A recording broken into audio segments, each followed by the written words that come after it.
আমি বাড়ি থেকে রওনা দিলাম, কুটি সমনি পার হইলাম, একটা ফাঁড়ি থানা আছে, দুইটা পুলিশ আমার ডাক দিয়া কয়ে হুজুর আসসালামু আলাইকুম। আমি একটু দাঁড়ায় গেলাম, দাঁড়ানোর পরে গ্লাসটা নামাইলাম, নামার পরে হুজুর কেমন আছেন? আমি বললাম ভালো আছি। হুজুর যদি কিছু মনে না করেন একটা ছবি তুলবো। ঠিক আছে আপনি তুলেন। গাড়ি থেকে আমি নামলাম, নামার পরে এবার জিজ্ঞেস করলাম ভাই আপনার বাড়ি কোথায়? আমার বাড়ি পাবনা। ঠিক আছে ভাই, আপনি কোথায় যান? আমি বললাম চান্দিনা মাহফিলে যাই।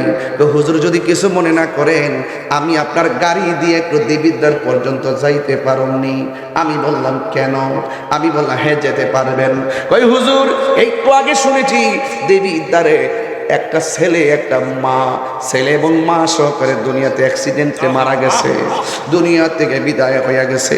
লাশগুলো এখন দেবিদ্বারে আছে মসজিদের পাশে। আমি যাইয়া ওখানে যাইয়া কাগজপত্র গুছাইতে হবে, তাদের ঠিকানা নিতে হবে।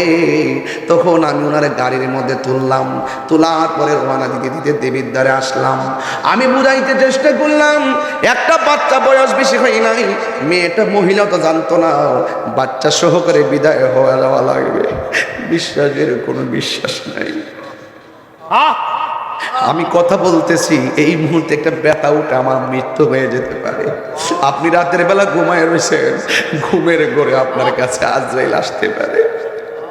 আপনি মহানাদেশের বাজারে যাবেন, এই এসআই গাড়ির মধ্যে পয়সা কয় হুজুর কত কিছুদিন আগে তার স্বামী বিদেশ থেকে খেলনা পাঠাইছে। আমার বলতেছে খেলনা পাঠানোর পর একটা লোকের কাছে পাঠাইছে, তার চাচার কাছে। এবার মহিলাটা রওনা হয়েছে যে তার চাচার বাড়ি থেকে খেলনাগুলো বাচ্চাকে নিয়ে আনবে, কিন্তু যাওয়ার পথে বাচ্চা নিয়ে যাইতেছে, হঠাৎ করে একটা গাড়ি এমনভাবে বাচ্চাটার বাড়ি দিছে, একেবারে চাক্কার নিচে মাথাটা পইরা থেতলাইয়া কলিজা বের হয়ে গেছে। চিন্তা করছি বিশ্বাসের কোনো বিশ্বাস নাই রে।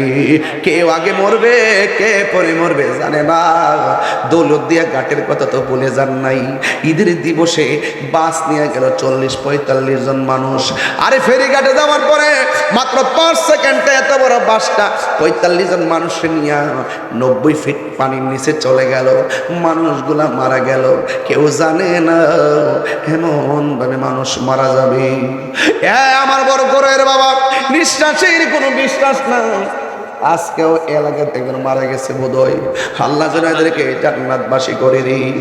আমার যুবক ভাইরা পায়ে হাত দিয়ে কইয়া দিয়া যায়, কবরে নামাজের প্রশ্ন আছে, হাসরের ময়দানে নামাজের প্রশ্ন আছে, মিজানের পাল্লায় নামাজের প্রশ্ন আছে, পুলসিরাতের গেটের মধ্যে নামাজের প্রশ্ন আছে। এই জন্য আপনাদেরকে অনুরোধ করে বলি, খেলায় হেলায় জীবন ধ্বংস করে দিয়েন না। এই মুহূর্তে মারা গেলে আপনি কি জবাব দিবেন? এই মুহূর্তে মারা গেলে কি পুঁজি আছে আপনার কাছে যে হিসাব আল্লাহর কাছে দিবেন? আশ্বাসের কোনো বিশ্বাস নাই। যেই কোনো মুহূর্তে আমাদেরকে কবরে চলে যাওয়া লাগবে।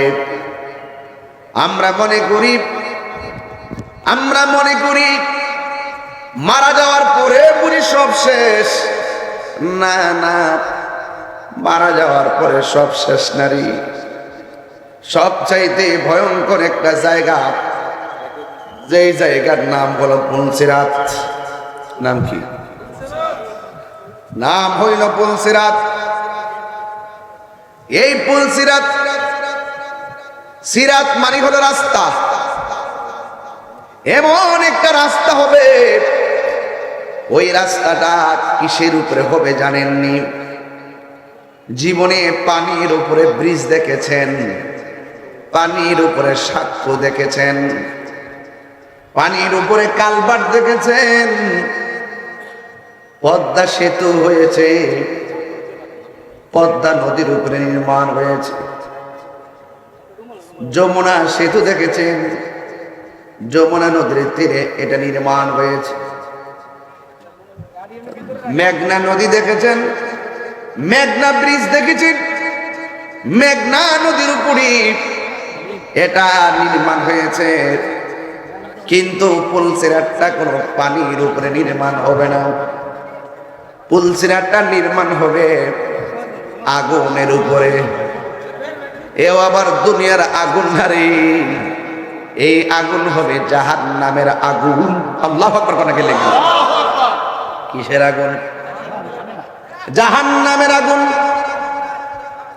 দুনিয়ার ব্রিজ তো 16 ফিট 18 ফিট 22 ফিট 24 ফিট, কিন্তু জাহান্নামের উপরে যেই পুলসিরাতটা হবে এটা চুলের চাইতে চিকন হবে, হীরার চাইতে ধারালো হবে, এত বিশাল বড় একটা পুল হবে, 1500 বছরের রাস্তা হবে। বন্ধুগণ,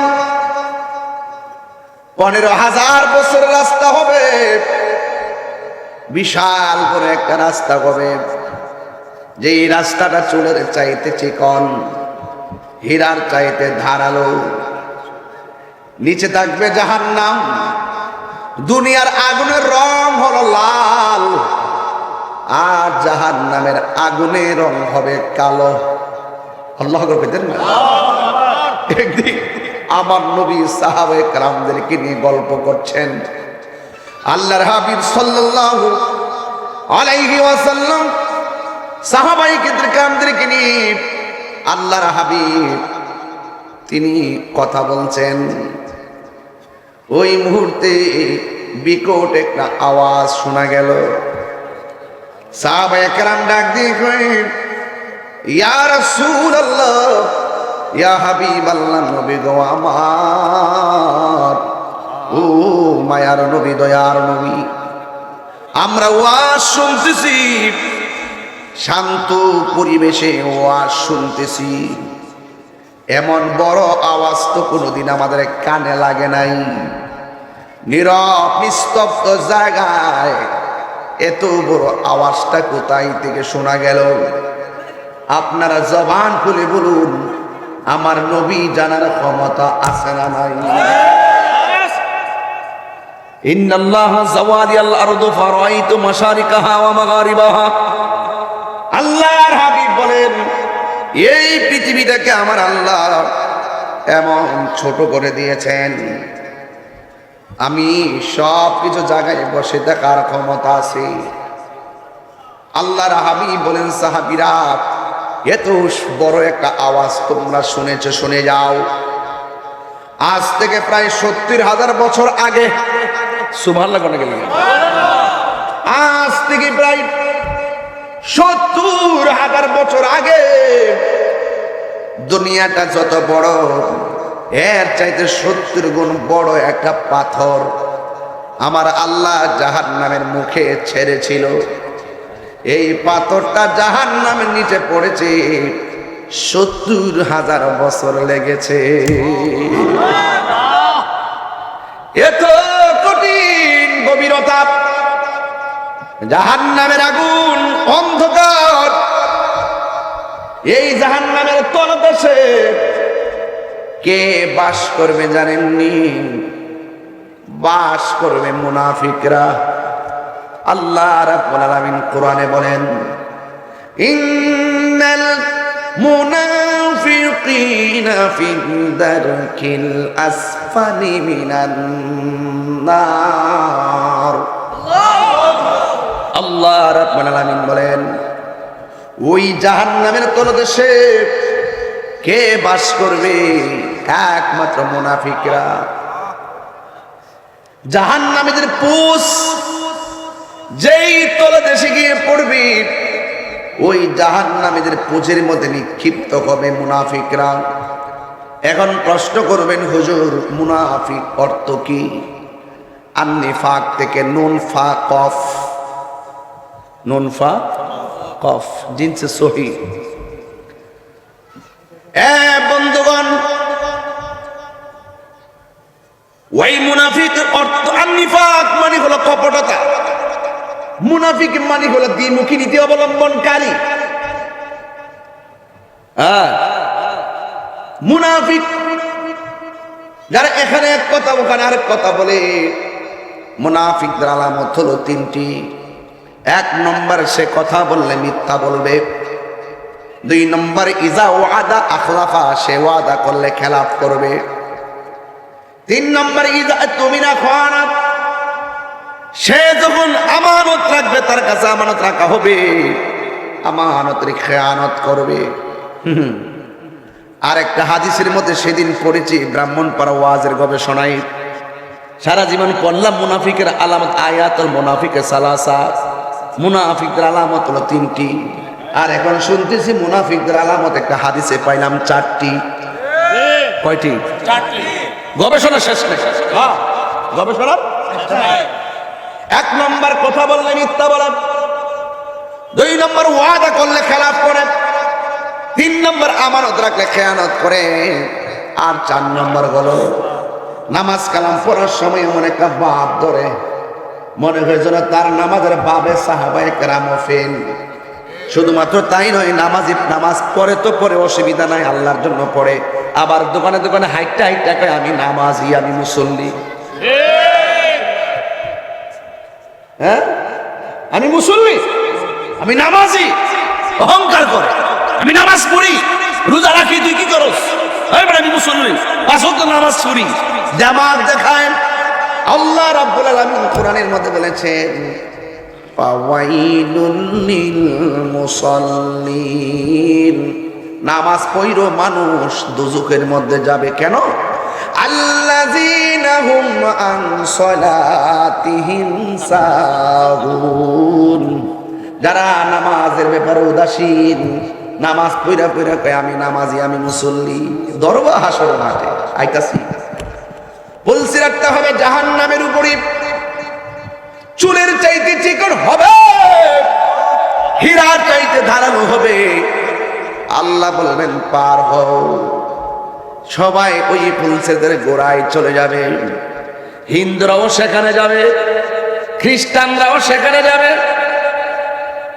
ইহুদিরাও সেখানে যাবে, মুসলমানরাও সেখানে যাবে। সেই জায়গাতে যাওয়ার পর প্রথম একটা সুইচ গেট আছে। সুবহানাল্লাহ, কি গেট আছে? সুইচ গেটটা খুলে দেওয়া হবে, যাও ওপেন। পঙ্গপালের মতন সব রওনা দিবে। ওখানের মধ্যে আমার আল্লাহ একটা প্রশ্ন দাঁড় করাবে যে এই জায়গাতে যাইতে পারলে উপরে গেলে, ওপারে গেলে বেহেশতে যাইবা, না যাইতে পারলে যোগ্যতা না থাকলে কেটে জাহান্নামে পড়ে যাবে। এমন একটা রাস্তা, কঠিন রাস্তায় ছেড়ে দিবে। নদীর পাড়ের ভিতরে কোনো নৌকা নাই।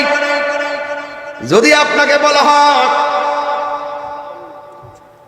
ধরতে পারবে না, বিশাল বড় একটা বাঁশ দিছি, হেঁটে হেঁটে তোমরা পার হয়ে যাও, মানুষ বলবে এত বড় লম্বা বাঁশ, ধরার মতো কিছু নাই, যেমন কেমনে, নিচে হইল পানি। বলা হবে পার হইতে না পারলে পড়ে যাবে। আল্লাহ রাব্বুল আলামিন ওই পুলসিরাতের ভিতরে বলবে সব এই জায়গা পার হয়ে যাও। ওপারে হলো জান্নাত, নিচে হলো কথা কথা, নিচে হলো। চোখে বাসে কিনা আপনার? আমার ওয়াজটা চোখে বাসতেছে কিনা? আমি কিচ্ছা বলতেছি নাকি? প্র্যাকটিক্যাল। শেষ ঘাট, সুইচ গেট ওপেন। এখন ওই পুলসিরাতের উপরে সুইচ গেট হবে 7টা। কয়টা? 7টা। জানা দরকার আছে না? কবর হলো আখিরাতের প্রথম মঞ্জিল, ওকে, কিন্তু শেষ হলো পুলসিরাত। ওখানে যাওয়ার পরে এখানে হিন্দুও যায় কবরে, খ্রিস্টানও যায় কবরে। এখন বলে হুজুর হিন্দুরা তো আগুন দিয়ে পোড়ানো হয়, এটাও কবর। অনেক মানুষ যারা পানিতে পড়ে মারা যায়, লাশ মাছ খেয়ে ফেলে, কোনো কিছু লাশ পাওয়া যায় নাই, সেটাই তার কবর। যে যেখানে যেভাবে হবে সেটাই তার কবর। কবর হলো প্রথম মঞ্জিল। যেমন করে সবাইকে মৃত্যুর স্বাদ গ্রহণ করতে হয়, ঠিক এমন ভাবে পুলসিরাতে সবাই দাঁড়াবে। সুইচ গেটটা খুলে দেওয়ার পর আল্লাহ বলবে তোমরা যে যাইবা ইমানের হিসাব দাও, ইমানের হিসাব দাও। অনেক মানুষ থমকে যাবে, পিছানোর সুযোগ নাই, সামনে লড় দিয়ে যাইতে থাকবে, পিছানোর সুযোগ নাই। গেট খুলে দিস আর পিছিয়ে যাবেন গিয়া, আগুন দিকে সুযোগ নাই, ঠেলা থাকবে সামনের দিকে, ঠেলা সামনের দিকে থাকবে। হ্যাঁ, বলবে ইমানের হিসাব দাও। যারা ইমানদার হবে এরা বলবে শুধু আল্লাহ। ইমানুল আরকানের হিসাব দিতেছি। ইমানের আরকান শুধুমাত্র ইমান নয়, ইমানের আরকান আছে, রুকন আছে। 1 নম্বর সে বলবে আল্লাহ তোমাকে দেখি নাই, না দেখি তোমার প্রেমে পাগল হয়ে গেছি।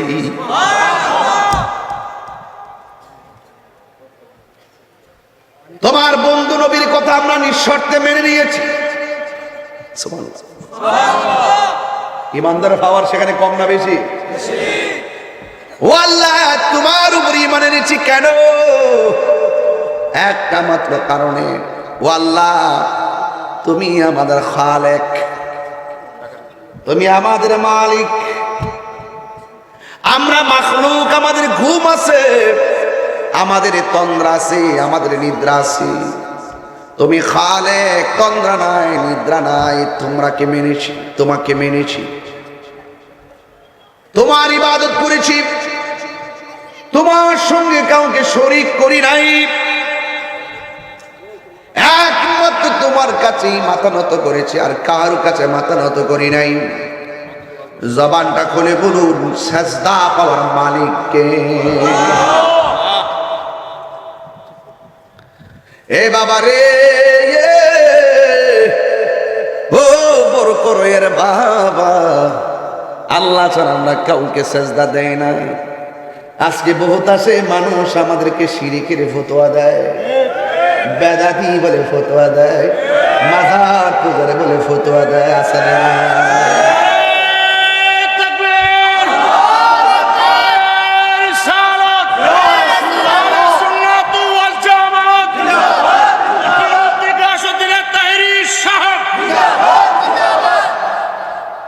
ফতোয়া দেয় শিরিক শিরিক।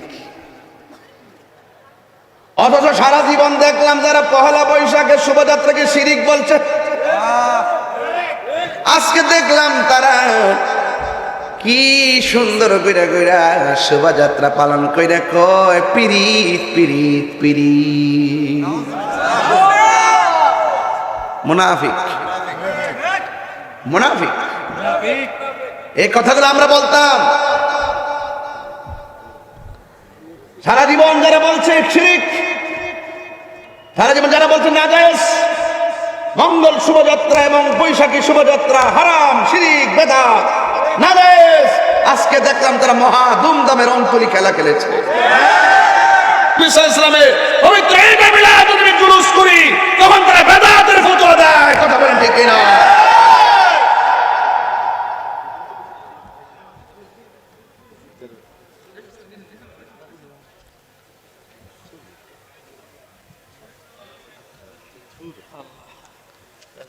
এবার প্রস্তুত থাকেন, এমন কোন জেলা উপজেলা বাদ থাকবে না মিলাদুন নবীর আওয়াজ সারা বিশ্ব দেখবেন। এবার আমার প্রত্যাশা হলো ঢাকার বুকে সোহরাওয়ার্দী উদ্যানে ঐতিহাসিক জশ্নে জুলুস মিলাদুন নবী সাল্লাল্লাহু আলাইহি ওয়াসাল্লামের র্যালি পালন করবেন ইনশাআল্লাহ।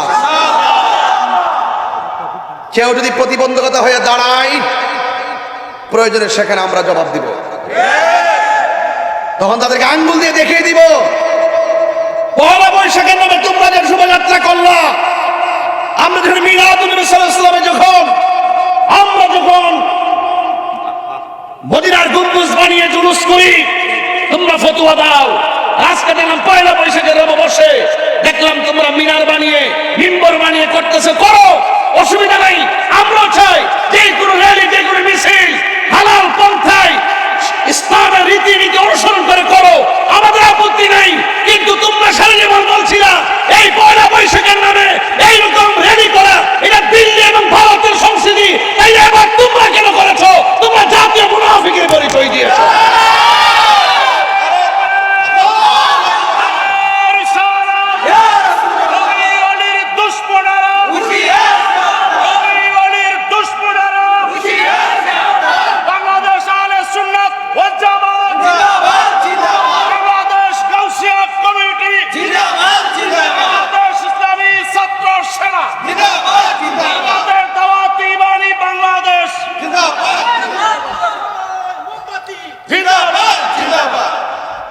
সারা জীবন এই বাবা, আপনারা কি আমার সহজ সরল ভাষা বুঝতে পেরেছেন? আপনারা কি সহজ সরল ভাষা বুঝতে পেরেছেন? ভাষাগুলো ভুলে যাবেন না। আমরা চেয়েছিলাম সুন্দর করে মিলেমিশে সার্বজনীনভাবে এক কথাই থেকে ইসলাম লালন করো। তোমরা সকালে বলবা এক কথা, বিকালে বলবা আরেক কথা, এইভাবে আমাদের মাঝে বিভাজন সৃষ্টি করবা। এটা একটা তামাশার দেশে পড়ে গেলাম নাকি? খুব কেয়ারফুল, এখনো সময় আছে। আমরা এখন ওই কোথায়, ওই যে আব্দুর রাজ্জাক বিন ইউসুফ কই, উনি যে বলছিল যে পহেলা বৈশাখের মুখে লাথি মারতে আমি জন্মগ্রহণ করেছি, ওখান থেকে আমরা জাত বাইরা দিয়ে পুরা মহা দুমদামে গ্রহণ করলাম। আপনি কই ঘুমাই গেছেন গা? নিজের বেলা হইলে আরাম, আরেক বেলা হইলে হারাম। এই সমস্ত প্রতিহিংসার রাজনীতি বন্ধ করুন। পয়লা বৈশাখ বলেন, স্বাধীনতা দিবস বলেন, বিজয় দিবস বলেন, কোনোটাই বেদাত না। প্রত্যেকটার একটা চেতনা আছে, দেশ ধর্ম বিভিন্ন দিন আছে। এগুলো যদি সরাসরি মোতাবেক পালন হয় এগুলো হারাম না। কিন্তু এতদিন হারাম বলছিলা কেন, এখন আবার আরাম বলো কেন? এটাই আমাদের প্রশ্ন। আমরা আহমদুল্লাহ সাহেব কই এখন? ওনাকে দেখতেছি না 3 দিন ধরে, 3 দিন ধরে ওনার খুঁজতে পাইতেছি না। এখন সব হালাল হয়ে গেছে। মিলাদুন নবী সাল্লাল্লাহু আলাইহি ওয়াসাল্লাম জুলুস কাইলা লাড়ি লোড়ালে বয়েছে। আরে বড় নবীর আগমনে, নবীর আগমনে আমরা খুশি উদযাপন করব। কয়টা কি দলিল আছে না? আরে বড় দলিল কোন স্কিল লেগে রে বাবা। ওহন যে তোমরা করলা, এটা কোন দলিলে করছো? দেশের সংস্কৃতি, ওইটা দেশের সংস্কৃতি। তো আমরা জুলুস করি প্রেমের সংস্কৃতি। যাকে সৃষ্টি না করলে কিছু হতো না, তাকে পেয়ে আমরা আনন্দ রেলি করব। এখানে দলিল খোঁজাখুঁজি করো, সমস্ত বেজাল বুঝতে ভালাইছি। তোমরা দেশের ক্ষেত্রে মুনাফিকে করতে পারবা, সব ক্ষেত্রে করতে পারো, শুধু নবী পাকের মহব্বতের বেলায় আসতেই শুধুমাত্র বিরোধিতা করো, ফতোয়াবাজি করো। আজকে তোমাদের কারণে বিভাজন সৃষ্টি হয়েছে। আজকে যদি সব এক থাকতো, সব কাঁধে কাঁধে যদি আমরা মিলে যদি বিশ্ববাসীকে জানান দিতাম এই দিন আমার রাসূল এসেছে, এই দিন আল্লাহর হাবিব এসেছে, কাঁধে কাঁধ মিলে জানিয়ে দিতে পারতাম, তাহলে কতই না সুন্দর হতো। আজকের বৈশাখের বাহ কি সাজা! মোনামি ম্যাম ইউনিভার্সিটি একজন শিক্ষিকা, উনি হলো জাতির বিবেক, উনি একজন নারী। আপনি এইভাবে শাড়ি পরে মাথার চুল এলোমেলো করে আমাদের যারা হালাল পন্থায় করছেন তারা কি এগুলো দেখেন না?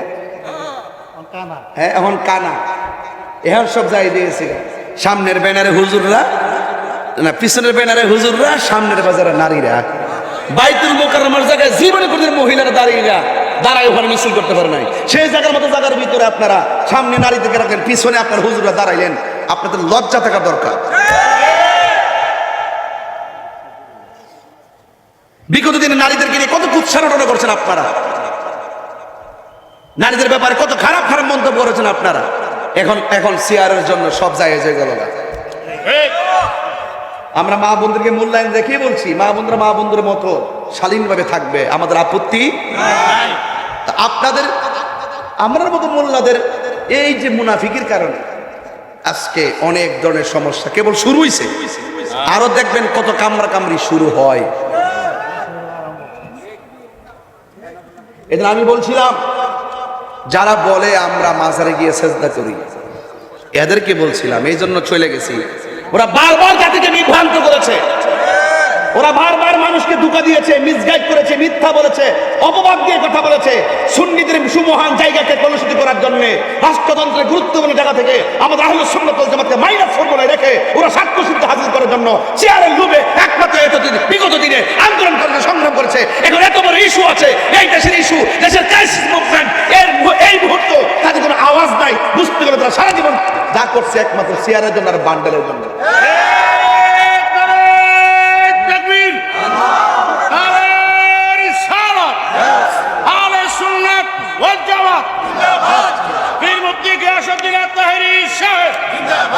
বাংলাদেশ ইসলামী ফ্রন্ট তাহলে বলুন সেজদা পাওয়ার মালিক কে? আমরা কি মাজার গিয়ে সেজদা করি? তাহলে আমরা মাজার পূজারি বলেন কেন? এটা প্রশ্ন রাখলাম। যদি কোথাও কোনো বিচ্ছিন্ন ঘটনা হয়, যদি কেউ করে, সে আলেম কিনা দেখবেন। সাধারণ পাবলিক যদি করে তাকে ধরবেন, ধরে বলবেন যে এবারে তুই সেজদা করলে কি লেগে, তার কাছে জবাব পেলে জবাব দিব। আপনারা কিছু হইলে আপনাদের মতাদর্শের সাথে না মিললে আপনারা মেরে ফেলেন। দেশে আইন আছে না নাই? আর আইন আছে না নাই? তা আপনি আইন হাতে তুলে নিলেন কেন? এক বেচারা যদি মুরতাদ হয় কিংবা রাসূলুল্লাহ বিরুদ্ধে কথা বলে, যেহেতু আমাদের এই বাংলাদেশ ইসলামী স্টেট না, তাহলে আপনি আইন হাতে তুলে নিলেন কেন? দেশে আইন আছে, আইনের সুশাসন আছে, বা আইনের সুশাসন প্রতিষ্ঠিত হবে, আপনি হাতের মধ্যে আইন তুলে নিবেন কেন? বলে কেন? এখানে সে শরীয়ত বিরোধী কথা বলছে। কি বলছে? একটা কথা বলছে। এখানে আপনি যে ওকে মেরে ফেললেন, আপনি যে বাড়িঘর ভেঙে ফেললেন, আপনি যে এইভাবে কিছু হলেই যে 89টা 97টা মাজারকে ভেঙে ফেললেন, এগুলা কি কোনো কালচার হতে পারে? এগুলা কি 53 বছর বয়সে কেউ দেখেছেন? স্বাধীন হয়েছে না?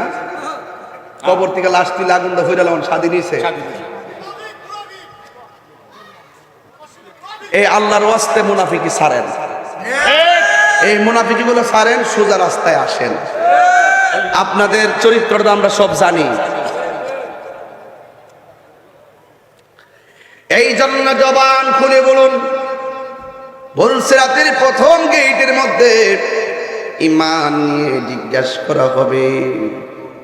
ঈমানদার বলবে আমরা আল্লাহর উপরে ঈমান এনেছি, তোমারে দেখি নাই, আমরা তোমাকে না দেখে সেজদা করেছি, তোমার বন্ধু নবীকে আমরা মেনেছি, আখিরাতকে বিশ্বাস করেছি, ফেরেশতাকে বিশ্বাস করেছি, তাকদীরকে বিশ্বাস করেছি, আসমানি কিতাব সমূহকে বিশ্বাস করেছি।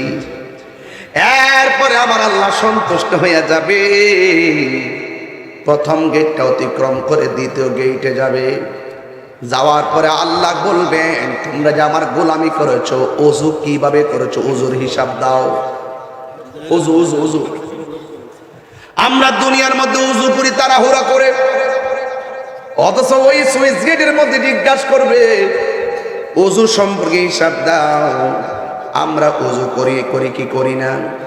আমরা অনেকে তাড়াহুড়া করে ওযু করি, অথচ আমার নবী আপনার নবী বলেছেন কেউ যদি ওযু করার সময় বিসমিল্লাহ বলে যদি ওযু শুরু করে দেয়, আমার আল্লাহ রাব্বুল আলামিনের ফেরেশতারা ওযু শেষ হওয়ার আগ পর্যন্ত ওযুকারীর জন্য গুনাহ মাফ চাইতে থাকে। আর বড় করে কোন আল্লাহু আকবার। ও হক কথা কইলে কি আগুন লাগে নাকি? না। অশান্তি লাগে? লাগুক। হ্যাঁ, লাগুক। যা বলছি ভালো কথা কইছি, বাস্তব নতুন নগদ ওয়াজ, তাহলে পরে বুঝলে দাম গেলে কি কইলিস। আল্লাহর হাবিব বলেন যারা ওযু করার সময় বিসমিল্লাহ বলে ওযু শুরু করব, আল্লাহ রাব্বুল আলামিনের ফেরেশতারা শেষ হওয়ার আগ পর্যন্ত বান্দার জন্য গুনাহ মাফ চাইতে থাকবে। এরপরে যখন ওযু করার সময় দুইটা হাত ধৌত করবে, বন্ধুরা রে আমার, ও বড় করো এর বাবা, এবার ওযু করার সময় যখন হাতটা ধৌত করবে, ডান হাতের কবজি 3 বার ধৌত করবে, বাম হাতের কবজি বাম হাতের কবজি 3 বার ধৌত করবে। আল্লাহর হাবিব বলেন এই হাতের কবজি দিয়া যত গুনাহ করেছে আমার আল্লাহ ওযুর পানির সঙ্গে জমিনে ফেলে দিবে। ফজিলতগুলো শুনলে জোরে জোরে সুবহানাল্লাহ বলবেন, গুনাহ মাফ হবে।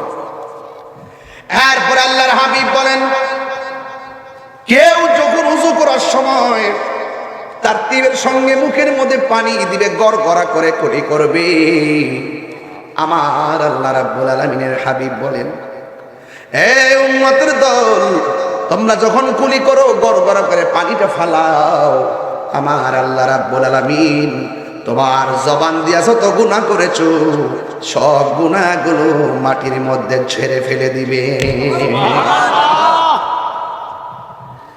এরপরে আল্লাহর হাবিব সাল্লাল্লাহু আলাইহি ওয়াসাল্লাম বলেন, কেউ যখন ওযু করার সময় মুখমণ্ডল ধৌত করবে, এই চোখ দিয়া সে যত গুনাহ করেছে, ও বন্দরে আমার, ও চান্দিনার বাবা, এবার আমার নবী আপনার নবী বলেন, এই চোখ দিয়া যত গুনাহ করেছে আমার আল্লাহ ওযুর পানির সঙ্গে গুনাহগুলো মাটির মধ্যে ফেলে দিবে। সুবহানাল্লাহ। হায় রে ও বরকুরের বাবা, আমার নবী আপনার নবী রহমাতুল লিল আলামিন হাবিবে দু জাহান বলেন, কেউ যখন ওযু শেষ কইরা আসমানের দিকে তাকাইয়া কালিমায়ে শাহাদাত পড়বে, আল্লাহ রাব্বুল আলামিন তার জন্য আসমান নয় জান্নাতের 8টা দরজা খুলে দিবে। এই জন্য পুল ছেড়ে দ্বিতীয় গেটে জিগাইবে, ওযুর হিসাব দাও। বান্দা ডাক দিয়ে বলবে, আল্লাহ ওযু করেছি একমাত্র নামাজটাতে প্রবেশ করার জন্যে, নামাজের চাবি হইল ওযু। এবার যখন এই গেটটা পার হয়ে যাবে, 3 নম্বরে গেটের মধ্যে জিগাইব নামাজের ব্যাপারে। এই নামাজ আমাদের সমাজে অনেকে পড়ে, কিন্তু পড়ার মতো পড়ে না। এই নামাজের ব্যাপারে জিগাইব, নামাজ কেন পড়ছো, নামাজ কিভাবে পড়েছো। বান্দা আল্লাহরে ডাক দিয়ে বলবে, আল্লাহ এই নামাজ পড়েছি পৃথিবীর কাউকে খুশি করার জন্য নয়, একমাত্র তুমি আল্লাহর সন্তুষ্টি পাওয়ার জন্য, একমাত্র তোমার সন্তুষ্টির জন্য। এ যুবকের দল, আল্লাহ রাব্বুল আলামিন নামাজ সম্পর্কে জিগাইব। আজকে দেখেন হাসরের ময়দানে যখন আপনি যাবেন, সর্বপ্রথম নামাজের হিসাব নেওয়া হবে।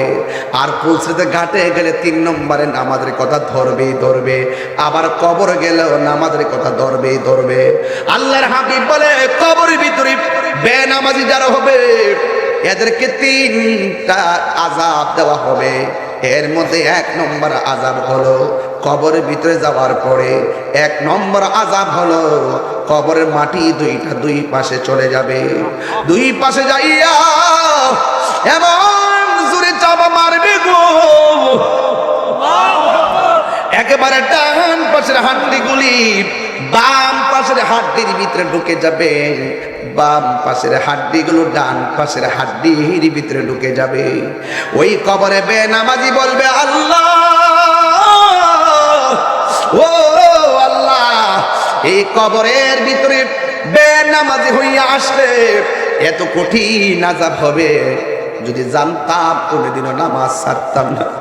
আল্লাহ আরেকবার তুমি দুনিয়াতে পাঠাও। আজকে আমি যখন ঘরে এসে ঢুকছি, আমি সাহেবুল বাইতকে বললাম, না রে তোরে তুইছি, তারে কইলাম, মুসিন মেরে কইলাম, বাবা রে আমার একটা যাই নামাজ দাও। ঘরে ঢুকলাম, এসব আজান দিল, নামাজটা বিছাইলাম। আর তারে বললাম, রাসূল বলছেন ঘরকে তোমরা কবর বানাইও না, মাঝে মাঝে ঘরের ভিতরেও নামাজ পড়ো। এই জন্য আল্লাহর হাবিব উৎসাহ করেছেন, তোমরা যখন মসজিদে যাইবা অন্তত সুন্নতটা হলেও ঘরে পড়া যাইও। জোরে জোরে কি সুবহানাল্লাহ বলা যাবে না? আল্লাহু আকবার, আল্লাহু আকবার। হ্যাঁ হুসেন, না ঠিক না, ঠিক নেই। এরপর আমার যুবক ভাইরা, এখন প্রশ্ন হলো, কবরের মানুষটা জিজ্ঞাসা করবে, ও আল্লাহ নামাজ না পড়া কবর আসতে যদি এত শাস্তি হবে, জীবনেও আমি নামাজ ছাড়তাম না, আর একবার তুমি দুনিয়ার মধ্যে পাঠাও, আমি নামাজ ছাড়ব না। আল্লাহ বলবে, না না, সুম্মা ইলাইহি তুরজাউন, না না, মরণের পর চলে আসলে আর ফিরে যাওয়ার কোনো সুযোগ নাই। বন্ধু গো, এবার আমার নবী আপনার নবী রাহমাতুল লিল আলামিন বলেন, 3 নম্বর গেটে গেলে নামাজের কথা জিজ্ঞেস করবে। এই জায়গার ভিতরে আমার কিছু কথা আছে। আজকে খেলতে খেলতে হাসি তামসা করতে করতে নামাজ ছাইরা দেন, না না, আজকে ফজর নামাজটা ঘুমের ঘরের চোটে ছাইরা দিলেন, জোহরের নামাজের টাইমে নামাজ পড়বেন বলে ফজরের নামাজটা কাজা করলেন। এমনও হতে পারে অনেক যুবক আছে অনেক যুবক আছে যে এই যুবকগুলো নামাজের আগে দুনিয়া থেকে হঠাৎ করে বিদায় হয়ে যায়। আজকে আমি বাড়ি থেকে রওনা দিলাম, কুটি সমনি পার হইলাম, একটা ফাঁড়ি থানা আছে, দুইটা পুলিশ আমার ডাক দিয়া কয়ে হুজুর আসসালামু আলাইকুম। আমি একটু দাঁড়ায় গেলাম, দাঁড়ানোর পরে গ্লাসটা নামাইলাম, নামার পরে হুজুর কেমন আছেন? আমি বললাম ভালো আছি। হুজুর যদি কিছু মনে না করেন একটা ছবি তুলবো। ঠিক আছে আপনি তুলেন। গাড়ি থেকে আমি নামলাম, নামার পরে এবার জিজ্ঞেস করলাম ভাই আপনার বাড়ি কোথায়? আমার বাড়ি পাবনা। ঠিক আছে ভাই, আপনি কোথায় যান? আমি বললাম চান্দিনা মাহফিলে যাই। তো হুজুর যদি কিছু মনে না করেন আমি আপনার গাড়ি দিয়ে একটু দেবিদ্বার পর্যন্ত যাইতে পারেননি? আমি বললাম কেন? আমি বললাম হ্যাঁ যেতে পারবেন। ওই হুজুর একটু আগে শুনেছি দেবিদ্বারে একটা ছেলে একটা মা, ছেলে এবং মা সহকারে দুনিয়াতে অ্যাক্সিডেন্টে মারা গেছে, দুনিয়া থেকে বিদায় হয়ে গেছে। লাশগুলো এখন দেবিদ্বারে আছে মসজিদের পাশে। আমি যাইয়া ওখানে যাইয়া কাগজপত্র গুছাইতে হবে, তাদের ঠিকানা নিতে হবে। তখন আমি ওনার গাড়ির মধ্যে তুললাম, তোলার পরে রওনা দিতে দিতে দেবিদ্বারে আসলাম। আমি বুঝাইতে চেষ্টা করলাম একটা বাচ্চা, বয়স বেশি হয় নাই, মেয়েটা মহিলা তো জানতো না বাচ্চা সহকারে বিদায় হওয়া যাওয়া লাগবে। বিশ্বাসের কোনো বিশ্বাস নাই। আমি কথা বলতেছি এই মুহূর্তে একটা ব্যথা উঠে আমার মৃত্যু হয়ে যেতে পারে। আপনি রাতের বেলা ঘুমায় রয়েছেন, ঘুমের ঘরে আপনার কাছে আজরাইল আসতে পারে। আপনি মহানাদেশের বাজারে যাবেন, এই এসআই গাড়ির মধ্যে পয়সা কয় হুজুর কত কিছুদিন আগে তার স্বামী বিদেশ থেকে খেলনা পাঠাইছে। আমার বলতেছে খেলনা পাঠানোর পর একটা লোকের কাছে পাঠাইছে, তার চাচার কাছে। এবার মহিলাটা রওনা হয়েছে যে তার চাচার বাড়ি থেকে খেলনাগুলো বাচ্চাকে নিয়ে আনবে, কিন্তু যাওয়ার পথে বাচ্চা নিয়ে যাইতেছে, হঠাৎ করে একটা গাড়ি এমনভাবে বাচ্চাটার বাড়ি দিছে, একেবারে চাক্কার নিচে মাথাটা পইরা থেতলাইয়া কলিজা বের হয়ে গেছে। চিন্তা করছি নিঃশ্বাসের কোনো বিশ্বাস নাই রে, কেউ আগে মরবে কে পরে মরবে জানে না। দৌলত দিয়া ঘাটের কথা তো বলে যান নাই, ঈদের দিবসে বাস নিয়ে গেল 40-45 জন মানুষ। আরে ফেরিঘাটে যাওয়ার পরে মাত্র 5 সেকেন্ডে এত বড় বাসটা 45 জন মানুষকে নিয়ে 90 ফিট পানির নিচে চলে গেল। মানুষগুলা মারা গেল, কেউ জানে না এমন ভাবে মানুষ মারা যাবে।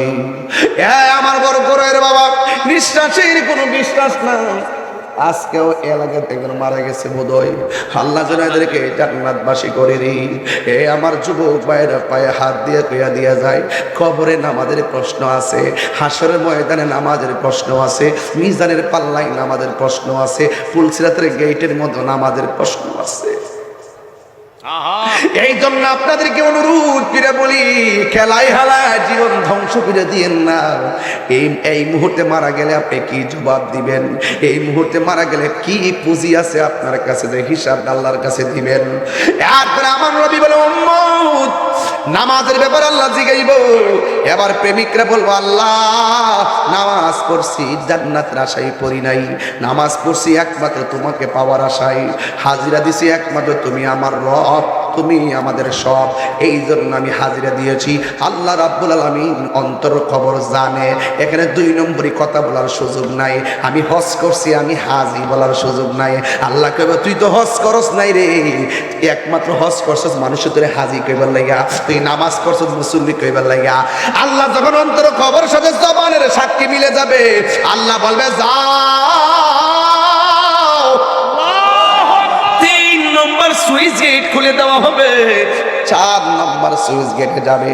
যাওয়ার পরে আল্লাহ জিগাইব হজ করছিলা, হজের হাকিকত বর্ণনা করো।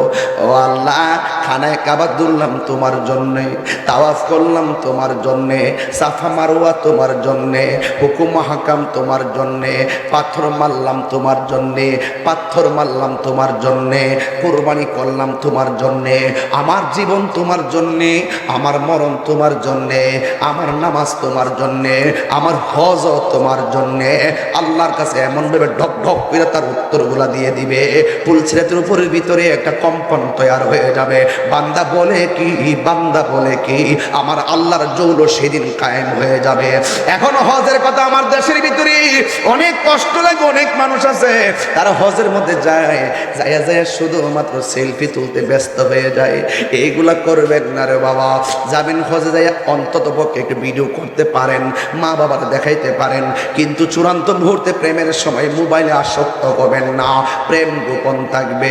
আরে আপনি যখন সাফা মারওয়া দৌড়াদৌড়ি করেন, আপনি হয়তো ভুলে যান এই সাফা মারওয়ার সঙ্গে একটা ইতিহাস জড়িত আছে, কুরবানিটা সামনে আছে। একটা ওয়াকে না বললে হক আদায় হবে না। আমি যখন আমার আম্মার নিয়ে গেলাম সাফা মারওয়া, এই বেড়ার ছেলে যারা আছে এরা একদম মদিনাতুল মুনাওয়ারার কাছে থাকে। ও বন্ধুরে, আমার আম্মার নিয়ে যখন আমি কাবা ঘর তাওয়াফ করলাম, এরপর সাফা মারওয়া গেলাম, বিশ্বাস করেন আমার আম্মার ডায়াবেটিস, কোমরে ব্যথা। কিন্তু আমি যখন দেখলাম সাফা মারওয়া দৌড়াদৌড়ি করে, আম্মা দেখলাম আমার আগে জায়গা। আমি যে গেলাম, আম্মা গো তুমি না হাঁটতে পারো না, তুমি দিয়ে আমার আগে যাও গা। ও পুত্রে, আমার হাজেরা কেমনে দৌড়ছে। আল্লাহু আকবার। হাজেরা যখন দেখলেন ইসমাইল আলাইহিস সালাম পানি নাই, স্তন শুকিয়ে গেছে, এখন সন্তানের পানি দরকার, জীর্ণ শীর্ণ একটা জায়গা, মরুভূমি, পানি নাই রে। এবার হাজেরা তাকায় দেখতেছেন একটা পাহাড় দেখা যায়, ওই পাহাড়ের মধ্যে ঝর্ণার মতন পানি উঠতেছে। দৌড়াইয়া সাফা পাহাড়ে চলে গেছে, যাইয়া দেখে আসলে পানি নাই, রৌদ্রের তাপের কারণে বালুগুলা চিকচিক চিকচিক করতেছিল। ওই পানি ওইগুলা দেখলেন, যাইয়া দেখেন কোনো পানি নাই। ওই সাফা পাহাড় থেকে আর একটা দৌড় মারলো, মারওয়া পাহাড়ের মধ্যে গেলেন, যাইয়া দেখলেন সেখানেও পানি নাই, অথচ বালু চিকচিক করছে ঝর্ণার মতন, আসলে পানি নাই। একবার সাফা থেকে মারওয়া, মারওয়া থেকে সফা, সফা থেকে মারওয়া, মারওয়া থেকে সফা, সফা থেকে মারওয়া। আল্লাহর দুনিয়ার জমিনে যত নিদর্শন আছে রে দেলওয়ার রে, যত নিদর্শন আছে, সবচাইতে বড় নিদর্শন খানে কাবা। এই কাবার পরে আরেকটা নিদর্শন আল্লাহ কোরআনে বর্ণনা করছেন, ইন্নাস সফা ওয়াল মারওয়াতা মিন শাআইরিল্লাহ।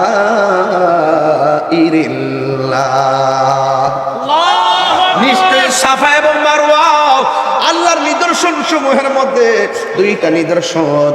এই জন্য সাফা মারওয়া দৌড়লেন 7 বার আওলা কেশে পাগল বেশে, শাড়ির আঁচলটা খেসরাইয়া খেসরাইয়া বাবা ইসমাইলের জন্য পানির জন্য দৌড়লেন, কিন্তু লাস্টে পানি পাই নাই।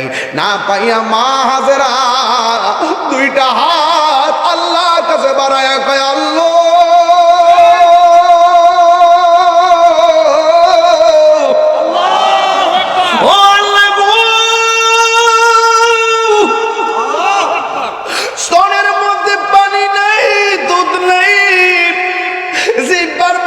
পানি নাই, মরুভূমির বালের মধ্যে কোনো ঝর্ণা নাই, আমার জাদুমণির পানি কোথায় থেকে পার করা। আল্লাহ জিবরাইল রে, আমার পাগলনির কাছে যা, যায় দোয়া কবুল হয়ে গেছি।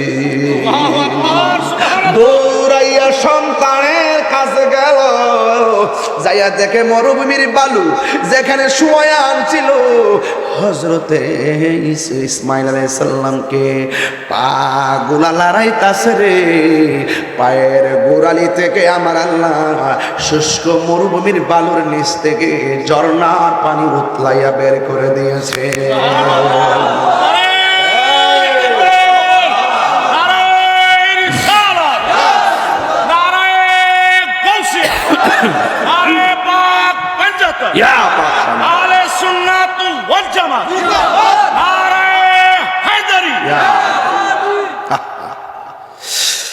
এবার হাজেরা পানি দেখা এমন ভাবে পানি উঠতেছে, ডান পাশে পানিরে বান দিলেন, পানি বাম দিকে যায়, বাম দিকে বান দিলেন, পানি মাথার দিকে যায়, মাথার দিকে বান দিলেন, পানি পিছন দিকে যায়, এমন ভাবে উঠতেছে। হঠাৎ করে হাজেরা পানির ডাক দিয়ে, পানি থাম, থাম বলতে দেরি পানিটা থেমে গেছি, গায়ের থেকে আওয়াজ আসে, হাজেরা রে, আজকে যদি তুমি পানিরে থাম না বলতা, ও হাজেরা, সারাটা পৃথিবীর জমিনের পানিগুলার আমি ঝমঝমের পানি দিয়া বাসায়া দিতাম।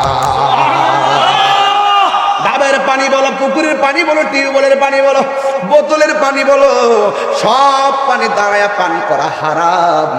আর ইসমাইলের পায়ের গোড়া দিয়ে যে এই পানিটা বের হয়েছে, এই পানির নাম হলো জমজমের পানি। বিজ্ঞান বলতেছে এই পৃথিবীর মধ্যে সব যে সুস্বাদু আর বিশুদ্ধ পানি হলো জমজমের পানি। দ্বিতীয় পানি হলো বীর শেফার পানি, 3 নম্বর পানি হলো বীর রাওয়াহার পানি, 1 নম্বর হলো জমজমের পানি। বন্ধু, পৃথিবীর সব পানি দাঁড়ায় পান করা হারাম, আর জমজমের পানি দাঁড়ায় পান করা হলো সুন্নাহ। আল্লাহু আকবার কোন কেন? এই জন্য জিগাইবা হজ দিয়ে হিসাব দাও, ওই পুলসিরাতের উপরে হজ দিয়া বলবে আল্লাহ সব রুকন, সব আরকান, সব ফরজ ওয়াজিব আমি হজে পালন করছি, একমাত্র তোমার জন্যে সুইচ গেট 3 নম্বর গেট খুলে যাবে। 4 নম্বর গেট পার হওয়ার পরে 1 নম্বর ইমানের গেট, 2 নম্বর ওযুর গেট, 3 নম্বর নামাজের গেট, 4 নম্বর হলো হজের গেট, 5 নম্বর হলো দানের গেট। আজকে যে দান করতেছেন, অনেকে দান করছেন হয়তোবা, অনেকে তো দুনিয়ার জমিনে দান করে, মানুষ আমার দানবীর কইব, দানবীর কইব। আব্দুল জলিল সাহেব মেম্বার পদপ্রার্থী, তিনি দিলেন 10,000 টাকা, জোরে কোন মারহাবা। চেয়ারম্যান পদপ্রার্থী আব্দুল জলিল সাহেব, তিনি দিলেন নগদ 10,000 টাকা, জোরে কোন মারহাবা। এ দান যে করছো কি লেগা? ও হুজুর, মানুষ আমার দানবীর কইব এই জন্য না, দান করছি একমাত্র আল্লাহর জন্যে। ওই ফুলসিরাতের গেটের মধ্যে মানুষ যায় বলবে আল্লাহ দান করছি একমাত্র তোমার সন্তুষ্টির জন্য। আরে বাবা, আল্লাহ তো ভালো করে জানে রে কার সন্তুষ্টির জন্য বান্দা দান করছে। যদি না হইতো ওই গেটের মধ্যে ধরা খাইয়া যাইতো। আল্লাহ বলে না, তোমার দানে আমি সন্তুষ্ট, আমি ধন দিয়া মন পরীক্ষা করি, আমি আল্লাহ ধন দেওয়ার মালিক, আমি আল্লাহ সে দেওয়ার মালিক। এই জন্য আমার যুবক ভাইয়েরা, এবার ধন সম্পদ দিলে কি হবে জানেননি, দান করলে কি হবে জানেননি। আশাকিউ হাবিবুল্লাহ, দানশীল ব্যক্তি হলো আল্লাহর বন্ধু। ও বন্ধুরে আমার, আল্লাহ রাব্বুল আলামিন হাবিব বলেন হাসরের ময়দান যেদিন কায়েম হয়ে যাবে, ওই কঠিন মুসিবতের সময় সব মানুষ নাফসি নাফসি বলে কাঁদবে। আমার আল্লাহ রাব্বুল আলামিন 7 প্রকার মানুষকে আরশে আজিমের নিচে ছায়া দান করবে। এর মধ্যে 1 প্রকার হলো যারা আল্লাহর রাস্তায় দান করে। আর জোরে জোরে করুন, আল্লাহর জন্য আমি তোমার পথে ব্যয় করে দিয়েছি। এবার 5 নম্বর সুইচ গেট খুলে যাবে। 6 নম্বর সুইচ গেট হলো আত্মীয়তার সম্পর্ক। ও বন্ধুরে, আজকে কিছু হলে সংসার নষ্ট করার জন্য পাগল হয়ে যায়, আজকে কিছু হলে আত্মীয় স্বজনের সম্পর্ক ছিন্ন করে। আরে খালাম্মার বাড়িতে যায় না, জেঠির বাড়িতে যায় না, নিজের রক্তের বাড়িতে যায় না, চাচার বাড়িতে যায় না, শ্বশুর বাড়িতেও যায় না। এমন ধরনের অনেক মানুষ আছে আত্মীয়তা সম্পর্কে গাফেল। অথচ আমার নবী, আপনার নবী বলেন লা ইয়াদখুলুল জান্নাতা কাতিউন, আত্মীয়তা ছিন্নকারী বেহেশতের মধ্যে যাবে না, আত্মীয়তা ছিন্নকারী বেহেশতে যাবে না। এবার বান্দা ডাক দেবার আল্লাহ রহম, মানে আত্মীয়তার সম্পর্ক বজায় রেখেছি একমাত্র তোমার জন্যে। আল্লাহ কাহার সঙ্গে আমি কটু কথা বলি নাই, আমাদের কাহার সঙ্গে বলি নাই, ঘরের কাহার সঙ্গে কটু কথা বলি নাই। আমার জীবনটা কাটাইছি একমাত্র তোমার বিধান মেনটেন করে। আল্লাহ আমি নামাজ পড়েছি, আমার পরিবারকেও বলেছি, আমি সম্পর্ক ভালো রেখেছি সবার সঙ্গে, ব্যবসা ক্ষেত্রে ভালো রেখেছি, রাজনীতি ক্ষেত্রে ভালো রেখেছি, আত্মীয়তার ক্ষেত্রে ভালো রেখেছি, সমাজের গুণও ভালো রেখেছি। আপনারা জবান করে বলুন, আমার আল্লাহ মনের খবর জানে কি জানে না। এবার আসো, খেলা হবে হক। হক মেরে খাওয়ান না আসেনি, কথা কই না, আর হক মেরে খাওয়ান না আসেনি রে। এই বর করে ফেলা মান্ডি কই, আমার ফেলা মান্ডি কই, বর করে ফেলা মান্ডি আসেনি, হাত তুলে রেখে লেগা সব মুরব্বী সব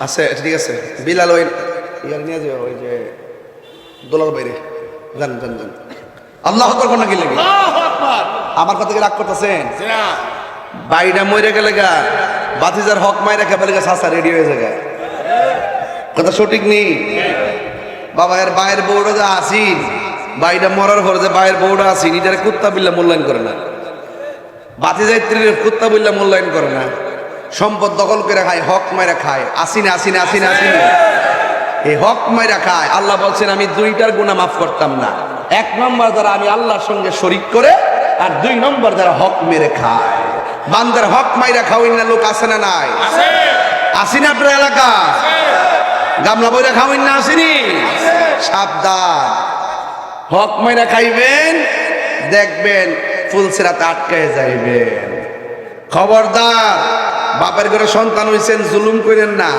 বড় ভাই যেটা ভাইব ছোট ভাই এটাই ভাইব মাইজলা ভাইটা এটাই ভাইব সিনিয়র জুনিয়র হওয়ার কারণে কেউ কম বেশি কিন্তু পাইতো না ভাই যদি বাপের ঘরে হয় সন্তান যদি তিনটা হয় তিনটা কিন্তু পাবে সম্পদটা সমান তালেই পাবে মেয়েরাও কিন্তু পাবে এই তারা সংসারে যে বোন আছে এদের সম্পদ তো দেওই না বরং ফিডো মোড় দেয়া গো আইবা যাইবা খাইবা আর আমরা থেকে কি তা নিবা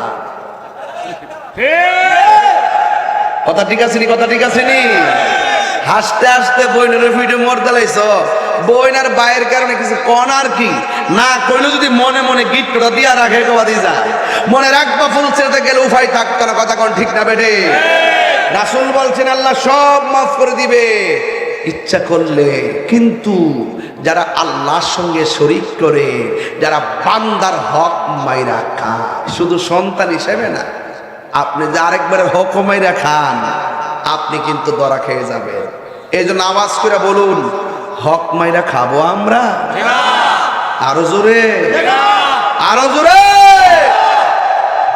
সুদখোর তো বইরা গেছে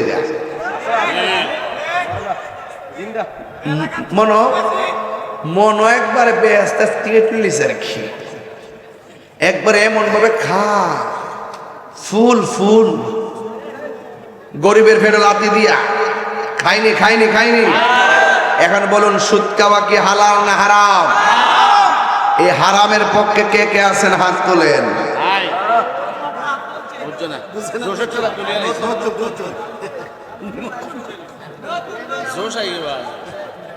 হ্যাঁ শুনেন আজকে থেকে ওয়াদা করেন আমরা হারাম খাবো আর জোরে কইতে হারাম খাবো হক মাইরা খাবো নামাজ ছাড়বো আল্লাহর সঙ্গে শরিক করব বাস এই পর্যন্ত ওয়াজটা বুঝছেন নি আর যদি আপনি উত্তর দিতে না পারতেন নিচে কি কথা বলো নিচে কি তাইলে উপায় আসেনি আর বিদারের শেষ ঘাট ওইলে বাগান নাইলে গর্ত ঠিক আছে নি তাহলে আজকে থেকে ওয়াদা করেন আমরা কোনোদিন নামাজ ছাড়বো আমরা কোনোদিন হক মেরে খাবো আমরা কোনোদিন সুদ খাবো আল্লাহ আমাদের সকলকে বোঝার তৌফিক দান করুন সকলে বলুন আমিন আর বড় করে বলে আমিন কারা কারা খুশি হয়েছেন হাত তোলেন খোলা আকাশের নিচে